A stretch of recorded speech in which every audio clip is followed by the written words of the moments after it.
What's up, everybody? Welcome back to our E3 coverage 2017. I am Alex, and I'm joined by Tyler, and we are here to talk completely about the Xbox One X. But before we do, we want to show you the schedule for today and tomorrow. Okay, so we got the unveil. We learned all about it. We made a conference highlight video, Tyler, yesterday, and now we're back into it. And we're going to, I believe, tear it apart was the phrase. We learned. Now, to be fair, we're going to go through what we know. We're going to kind of recap what we learned. Tyler has a bunch of new facts because, as he predicted and he was right, things obviously come out over the days of new consoles and things like this. So we did get more info on what the Xbox One X actually is. So we're just going to have a discussion video on the console, on what it does, on what it means to gaming going forward, on if Microsoft made the right or wrong choice. So Tyler, before we go into what we think about it, what are some of the newer things that we learned about it? Well, we learned basically from their own website. We're showing the image. Essentially, as we said in our other video, this is not a next generation console. This is a Xbox One Pro, but instead of just picture a plus sign, like for a plus or Pro, and just turn it on the side and it turns into an X. Or like an extra large, basically, like extra boost of power. That's all this is. So anyways, we look, and there is, what did I say, 10 or 9? No, there's 9. You can compare the Xbox One X to the Xbox One S, and there's 9 categories. The Xbox One S, the one that's already out, the one that's $250, has 5 of the 9 things that the Xbox One X can do. So that brings it to, what is that, 56 or 50? Yeah, 56%, right? So the Xbox One S at $250, which that means that this Black Friday will be $200, will be able to do 56% of what the brand new $500 Xbox One X can do. And when we actually look at what it is, so what do they do that are the same? That's the most important thing. Well, that's arguable, but it is when you actually look at what they can both do. Enjoy 4K Ultra, HD, Blu-ray, and 4K video streaming. They both can do that. They both can play hundreds of console exclusives, 300 plus Xbox 360 games, both. Rely on fast, stable, dedicated Xbox Live servers, both. So it's the same Xbox Live service. Experience Dolby Atmos and DTS-X audio. Don't know what that means. Must be high quality audio. That's nice. Works with all your games and accessories. They both do that. And as we learned from the conference, and then later after that in an interview, that essentially the Xbox One's or the Xbox One X's controller is essentially the same controller that ships with the Xbox One S. So it's not an update in hardware at all for the controller, at least, which would be not. I mean, you're paying $500, so why you can't get a brand new controller? Maybe the standard should become the Elite, and then the Elite become like a Super Elite. So yeah, why wouldn't? Well, I don't understand why you wouldn't turn your Elite into giving it access to everybody, and then making your Elite like a Super Elite or the Elite X. Well, because it's Microsoft and they don't care. And I'm not hating on Microsoft. I'm just sick of what they do to their fans. I really am. It's honestly a disgrace to the gaming community, in my opinion. So now when we look at, what can the Xbox One S not do that the new $500 Xbox One Pro do? And that is feel the difference. Games play better with 6 teraflops. Okay. Well, that's like a given, but does that matter though if you're playing semi older games, or a game that's designed for Xbox One, and let's say I don't know what's a big game coming out probably soon on the X, maybe the next Tomb Raider. Let's just say the next Tomb Raider game on Xbox One S or Xbox One. Obviously, it'll play better on the Xbox One X because it has more power. You could say that about anything. You could say that about Horizon Zero Dawn will play better on PS4 Pro due to the higher processing and all of that stuff than on the PS4. Okay, that's a given. That's the point of the console. Stream and record clips in 4K resolution at 60 frames per second. That's cool that you can do that, but most people who have YouTube channels or whatever, they use a video card basically, right? Or whatever they call it. Yeah, capture card. That's the word. Right. So that's not that big of a deal because most people don't actually use the system to do that. And how do we know that? What's the evidence? Well, the statistics that came out not too many days ago that current Xbox One owners, only about 51 or 52% actually play games. The rest use Netflix. And not to get into, we'll get into backwards compatibility. They made a big deal about backwards compatibility in the conference. Not even 2% use that feature.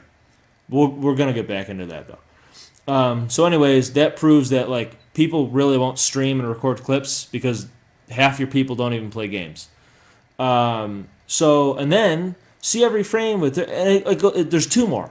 Relish 40% more power than any other console. Yeah, well. Okay, well that's because you have 6 teraflops, so you have 2 of the same thing. You have 2, so it's really 5 out of 8. So what does that bring it down to? What's 5 divided by 8, Alex? That is 62. That's 63%. So the Xbox One S can do 63% of what the new $500 Xbox One X can do. That is garbage. Don't even. I mean, that is disgusting.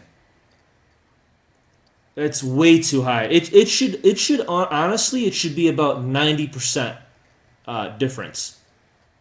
Where the Xbox One S, oh yeah, exactly. The Xbox One S shouldn't even be able to touch this.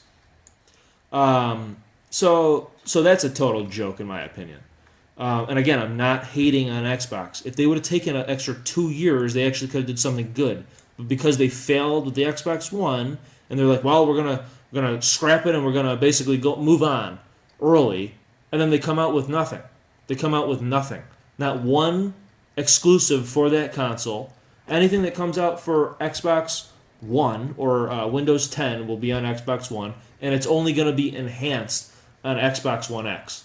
Never going to have its own exclusive, unless Microsoft allows it, which they won't because of the whole Xbox Play Together. It's a joke of a console, and if you don't see that, and you could dislike the video, whatever, but you need to listen. And I'm not a PlayStation fanboy. What I am is I am a gamer, and I go with who has the very good games, and it just so happens to be PlayStation. If it was Xbox, I'd have an Xbox. And Xbox used to have really good games. Halo used to be really good. Gears of War used to be really fun. They're not what they were. And that's okay. That happens. So we saw that. And that comparison really says it all. But there's so much more. Alex, is there anything that you want to say right now before I get into what was said? This Patcher, who Alex says is he's pretty credible. He's very knowledgeable, and I have read quite a bit on what he said before on other things. He said that he would not be surprised if 20% of the total Xbox One units sold will be Xbox One X. He said if next year they sell 10 million overall, he would be surprised if they manage to sell 2 million Xbox One X. That's awful. That's awful. That's bad. Awful, and he's pretty accurate. Yeah, he's very accurate. With those kind of things, he's very good. As to that stuff, I mean, well, like you said, it's a problem in that, Xbox One didn't do good at all. It pulled a complete flip on the last generation, in which PS3 came out late. It was overpriced, and it ended up not. But ironically enough, the PS3 outsold the Xbox 360 at the end of its lifespan. So PS3 actually picked it back up. And how did it do that? It stayed with the program, and it put its money where it needed to be in terms of games. And what you said was right with Xbox One. It failed. It badly failed. I think you said it in a couple videos ago. I don't think anybody could have predicted that the Xbox One would fail as badly as it did. And so what did they do? Well, they had to scrap everything and say, okay, new console. And you know what? That's fine, because they did. So obviously, if you fail, pick yourself up and do it better next time. But they don't take enough time.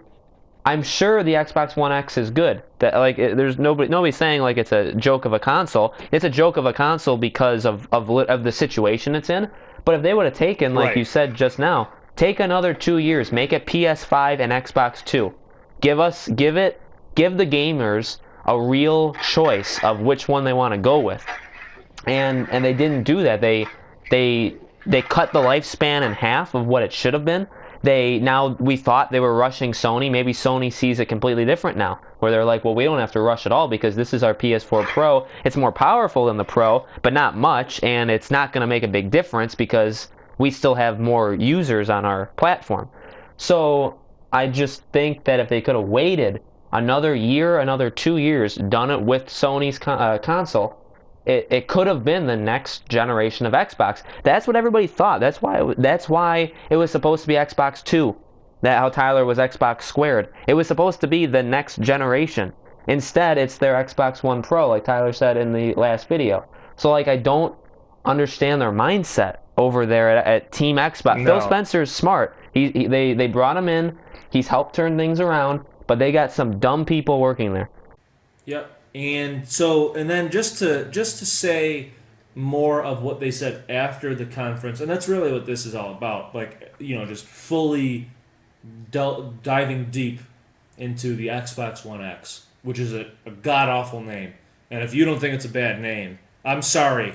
It's gonna cause mass confusion for parents this holiday season because again. What are parents that don't know, like moms basically, or even single moms? I don't want to single them out, but they don't know. And they do a lot of the shopping for the holidays, right? So then little Timmy says, "Mommy, I want an Xbox One X," or maybe he says, "I want an Xbox One S," and it's like, well, I don't know if he said S or X or what he said. Maybe he's got a lisp. Maybe he has a speech problem, which most kids do. So then you go to the store, and then you see the Xbox One X, and there it is. It's $499, and then you see the Xbox One S, and it's $200 for the holiday season, and it's like, well, what one do you think Mommy is gonna get? She's gonna get the $200 one, or even if it's $250, she's not gonna get the other one because if it's an X or an S, she's gonna probably be like, oh, that one means small, that one means large. He doesn't need the big one. He could get the smaller one. What's the difference? He plays games, right? I mean. Why would they do that? Because it's not a next-gen console whatsoever.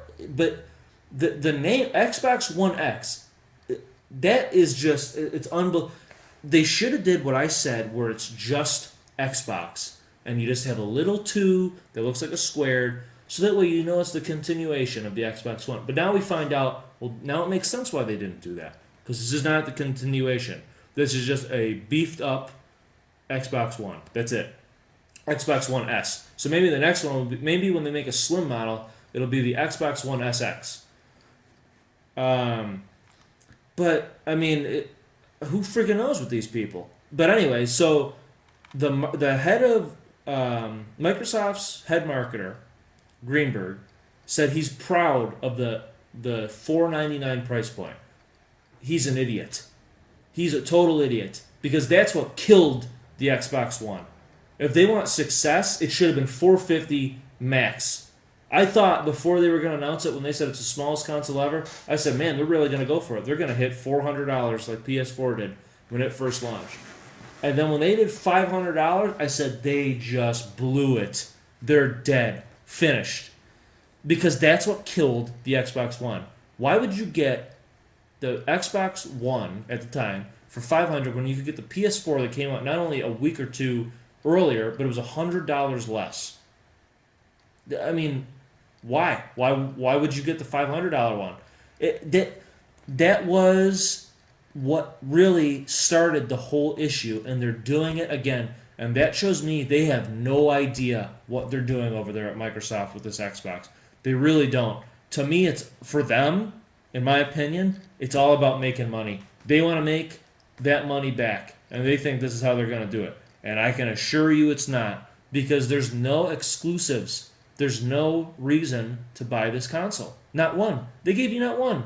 And if the people that were there clapping mindlessly or whatever, like Apple people for every new iPhone, oh my God, where it's the same thing. They just changed this, that, and it's like, oh, I got to have the next one. It's the same freaking phone. Maybe if you waited 4 years, it would be totally different. Then I can understand it. But this is no different. This is just a little bit more powerful. They've done nothing. Never. Anytime it said console launch exclusive, that just meant like, when the Xbox One X is out, it will be available on the Xbox One X. But it's also going to be available on the Xbox One S and the Xbox One, and also on Windows 10. Nothing was a console exclusive. Xbox One X console exclusive. It only enhances the games. That's all it does. No different than PS4 Pro. Right, and a thing I just thought of too, and what I kind of forgot about, which makes it even more ridiculous and stupid, is who are they marketing this to? Greg Miller talks about this a lot, actually. Is who's the market? Who are they marketing it to? For everybody has a console at this point. Sure, I'm like that's a hyperbole. Right. Not everybody does, but you're in your camp. You're in PlayStation 4. Or you're in Xbox One, or you bought the Switch and you're part of the new Nintendo, which is fine. Or possibly both. Or possibly both. PS4, or possibly true. Xbox One. Yeah, and definitely. Xbox One. People definitely did that, or PS4 and Switch, or Xbox One and Switch. People have that. But what is this console going? Who's gonna buy this? If you have an Xbox One S, are you gonna buy the X as well? Because there's zero reason to do that. Zero reason. And if you have a PS4, why would you jump over now? Because, like Tyler said, it's not the new generation. If it's different, if you have the PS4, it's different the last generation. And a good example is Nick and Pat. You've seen them on videos. Yeah. They had the 360. They didn't jump over until the PS4 because that was it was Xbox One and PS4, the new generation. They picked PS4. If they did it again, it would be PS5 or Xbox 2, and then the people that had Xbox One and PS4, that is the opportunity to switch. You don't switch for things like this. You know what I mean? This is just an upgrade. So you're not going to get PS4 players to buy this, and you're not going to get Xbox players to buy PS4, right? It's the same thing. You got to wait for the next generation. So if they're hoping to get PlayStation players, you could have gotten them with the Xbox 2. That's the whole point. So that's what I just thought of now is who the heck, just like, and we were, and like Tyler said, we're not fanboys for PlayStation. We were critical on the Pro because we thought the same thing. Who's going to buy the Pro? Who's going to do it? I said the same thing. I said the same thing. I said that, and you could find that review because I was mad about that PS4 Pro. That was priced too high. There was no reason for it. I'll let Alex keep going because there's a fact right from DualShockers.com. Very good website. I like that website. And I'll just say it now because Alex might be able to add to it. Only in the United States, which is a very big market for Microsoft, because it doesn't sell at all in Japan. In the United States, 4K TVs are in about only 10% of households. It could reach about 20 to maybe 25 by the end of this year because they're starting to come down. But as of right now, 10% of households have this. So just like Alex is saying, who is this for? Because they're making 4K, 4K, 4K. Nobody has 4K. So who's this for? Because you don't even have games. Oh, well, look at the graphics. Make a good game. You have no games. So it's the same. This is the exact same story, but worse. As PlayStation 4 Pro, and I'll let him go. No, exactly. Yeah. Sony and PlayStation, they are very popular in Europe, Asia, and Japan. They sell incredibly well over there. United States, they've now just turned it around with PS4. They rarely won the NPD battle in the US for PS3. In fact, I don't think they ever won it for PS3. They always are better overseas. Microsoft is better over here. For this generation, it's gotten flipped, and it's kind of stayed in Sony's favor. I don't think it's going to change very much either. But to Tyler's point, people here don't have that 4K. So, and like you just said, exactly, they don't sell anywhere else. Microsoft is garbage. People throw out the console in Japan. You've heard stories of, like, in stores, like, they don't do it. They don't sell Microsoft consoles there. It doesn't sell anything. They sell like 100 consoles a week in Japan. That's awful. So you're only messing with the U.S. and to Tyler's stat right there. There's no 4K here. There is, but there really isn't. And don't you think people probably would have already gotten the PS4 Pro in that case, because that does 4K? Exactly. That's coming. They already took up that market. Right. It's coming too late, and like you said with the games, and we were talking about that earlier. You need, and Tyler said it multiple times before, that we need new, innovative games. Games have kind of slowed down or basically stopped in terms of new things to them. Like, we don't get these brand new games. It's all about power now, and Microsoft made that very clear. It's the most powerful console. You've never seen any. They mentioned that like 4 times, that it's the most powerful console on the market. It can be as most powerful as you want, but if you have Forza and that's it, you got nothing. So you need to show us games, and that goes back to their conference.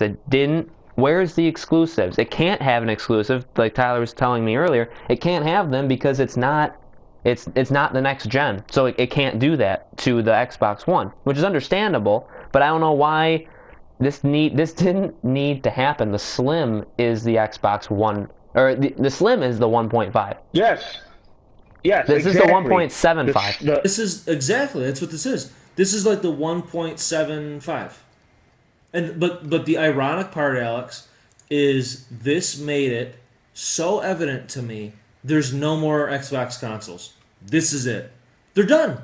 They're not coming out with a new game for this thing. They're finished. Consoles for Microsoft are dead. The next thing is going to be, and we'll have a Gamescast now topic on it, the next thing that they're going to have, I mean, they already took my X name, but they're so stupid they might use it again, is I was going to call it like the Windows X or the Windows something with an X in it to mean my Xbox. It was going to be a portable, obviously all laptops are portable, but it was going to be a high-end laptop PC that plays all Xbox games. You can use your controller, obviously, with it, just like you can now, but it would be like a more affordable, higher-end laptop. That's what I envisioned as the next console. And that would be almost their answer to Switch and all of that, and handheld devices. And yeah, they're done. This is so clear to me. They're done with consoles.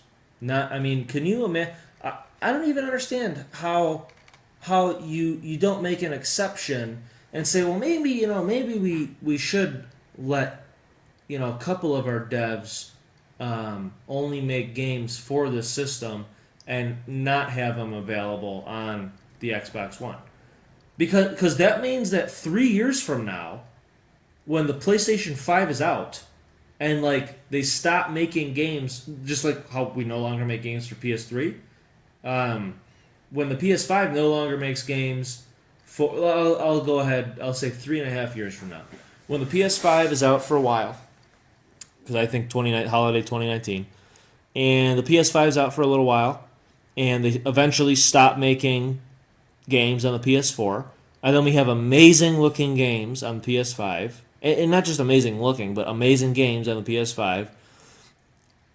Xbox One X will still be out, and they won't be able to have as an amazing game because now basically what they're having to do is they have to make games still for the Xbox One that came out in 2013, but just enhance them with the Xbox One X. And what's funny is, how we were talking about it forever since we found out that this was going to happen, this new Microsoft console, and we were basically saying Microsoft ruined it for Sony, right? They held up what I just thought of.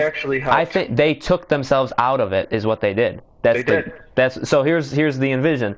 PS5 comes out in 2 years, or however long, comes out in 2 years. and it's the actual next-gen console. So what do you do now? Right. You can't make game. That was what we were worried about with this console, and I wish we could have saw it like this. We could have seen it in the past. Because really, we were right. Like, developers cannot make games for this because they're leaving Sony's consoles behind. So what do? You make it slightly beefed up Xbox One. That's all you make it. And then you just upscale everything, and you can still make it for both consoles. But here's the sad thing, is there is going to be a PS5. The next generation of consoles will happen, but there's only one company that's going to participate in that. And it's going to be the gaming console. It's going to be Sony put themselves in that position to be the gamer's console, and that's fine. Yep. And Microsoft isn't. And that's where they put themselves. They declared that this is a family, all these Xboxes work together, and guess what? Right. They're not going to be ready for the Xbox 2 in 2 years. It's not going to happen. No. And then what? Are they going to pull this thing again in 3 years? They can't do that. No. So they're out. They're basically out by default. Okay. So... Again, the head of marketing said the Xbox X, Xbox One X, and the Xbox One S, man, those are hard to say. They're designed to look like they belong to the same family, kind of like what Alex just said, family of consoles. So they share the same appearance. They also share the same behavior. They share the same sound, light, interaction when you turn them on, and the same principles for accessibility. In other words, like it's just the dad version, or the one brother that actually made it into the big leagues, and like that's what this is. Like it's the same family. It's not something totally different. Where like PS3, like you can't stack the PS4 with the PS3. Like that's it's PlayStation, the PlayStation family, but they're not the same behavior and all like the lights and the sounds. That's not the case. It's a totally different beast. But to add to Alex's point really quick about basically, Microsoft's done. PS5 will be the only remaining next generation console, which it will be. Here's what could be the exciting part about all of this for gamers in general. Because... And I just know that the Switch is not gonna do. It's doing well now. I know that, but I'm telling you that within a few years it will. It's the end. Like Nintendo's also gonna be done with hardware. I don't see them making another console. And I know a lot of you don't agree that we'll start having Nintendo games be like or Nintendo being a publisher for games. So like Zelda on Xbox and PS4. I do think that will happen. But now I see how that will happen even greater, or it'll be more likely, because they're going to follow the lead of what I think would be what used to be only available on Xbox will make its way onto the next generation of PlayStation 5, because that will be the only remaining gaming console. And these companies will be like, you know what, we just can't keep making games for something to still run on a 2013 platform. There's no money in it, because everybody's jumping. They know, they realize, like, this is over. We're moving on to PlayStation 5, and we're done, or we have to bring it to PlayStation. And that will be probably what happens. These devs won't be, because they don't make enough in the first place. So that will be what happens, is you will start seeing, not anytime soon, but after PlayStation 5 is out, you will start seeing what was once only available on Microsoft will be on PlayStation. And then Nintendo will say, you know what, maybe it's time for us to do that too. And that's not me being like a PlayStation, like, oh, like you're in fantasy like Dreamland. No, that's to me the writing on the wall in the future. I really see that happening. And like Tyler said, like, we're gamers. We want games, and it's good for us, because if you think about it in the way that, obviously, yes, Microsoft does own the IPs and they own the first-party studios, they don't own all those other ones, those ones that are those timed exclusive, the ones that are those indie games. So in a way, just like when Tyler and I predicted the Zelda on PS4, or Nintendo, basically, you're going to be getting more games. There's not going to be any more exclusivity. And obviously that does define the console. I've said that before, but because there's only one console, it gets to have everything. And so basically it's like the paradise for gamers, which isn't that what we all want anyway? So in this way, this is perfect. And then you still get the Xbox, you still have Microsoft, like Tyler said, it'll be on your computer. And the Switch, I guess, will always still live on. Nintendo will live on. Nintendo will live on as they always have through their first-party games. That's what Nintendo lives on. Yeah. And through, I mean, they had innovative designs, but like we said, we were really expecting the next generation. That's what I thought this was, and that's kind of what they talked it up to be. This is it. This is what it all led up to be. That's what they said in the beginning. This is it. Like everything has come down to this. That's not what it did. When Sony marketed the PS4 Pro, they were way more, at least give them credit for the fact that they were more open to people about what the Pro was. They weren't saying it was the next generation. In fact, they kind of said, like, it's for they even said, right, in the first conference they talked about it, it's for the hardcore gamers. That's what they said. Right. Because that's what it is. That's exactly what the Pro is. The Xbox One X is also for the pro hardcore gamers that have Xbox consoles, but that's not how Microsoft talks about it. They talk about it as if it's the next generation of Xbox, and it's not. So they got to get in touch with their people, like the fans, because they don't have the touch with their fans. They haven't had it for a while. They haven't had it for like 6 years. So let us know what you thought of the Xbox One X. Anything you want to talk about in the comments below. We will gladly talk to you. Make sure you subscribe to our YouTube channel, Podcast Now, for more of this stuff. Like and share. Thank you guys for watching all this stuff. Make sure you continue to watch our E3 coverage for the rest of this week. We'll have more games and more conference reviews as the week goes forward.